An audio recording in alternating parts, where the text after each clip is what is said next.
ఊరికి పోతప్పుడు ఇంటికి తాళం వేస్తాం, గిట్లనే పనిమంతులు డ్యూటీకి ఎక్కగల్లా అని. పంటలు పోతం పెట్టకుండా మంచి కాడ కావాలంటారు. ఇక ఆఫీసులు, కంపెనీలు, బ్యాంకులు, ఏటీఎంల కాడ సెక్యూరిటీని పెడతారు. పైకం, బంగారం మాయం చేసే దొంగలనే చూసినాం.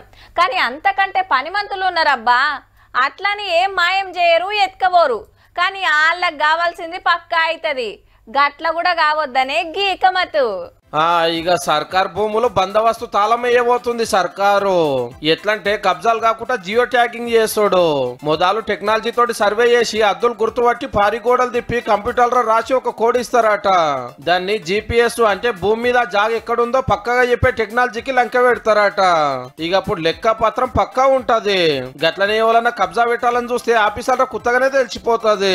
ఈ కోడ్ కంప్యూటర్ లో కొట్టంగానే ఎంతున్నది, పక్కకు ఎవల భూమి ఉన్నది, ముంగట గుడి ఉందా, బడి ఉందా, చెరువు ఉందా, చెలుకుందా అని వివరాలు మొత్తం చూపిస్తూనే ఉంటది. ఇక చేయవలసిందే మరి. ఖాళీ జాగా కనబడితే పాపం మా తాత జాగిరన్నట్టే దొంగ కాయిదాలు ఒట్టిచ్చుడు, ప్లాట్ కొట్టి అమ్మేసుడు.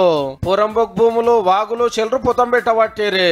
హైదరాబాద్ కానుకొనున్న రంగారెడ్డి, మేడ్చల్, సంగారెడ్డి, యాదాద్రి జిల్లాలను అయితే మరి భూములకు మస్తు రేట్లు ఉండే వరకు దందా జోరుగా నడిపిస్తురట మోతవాళ్ళు. ధరణి ఏవటికే గిసొంటి భూములు ఇప్పటికే 25 లక్షల ఎకరాలు పట్టాలు చేసుకుని నలుగురు పుట్టిండ్రు.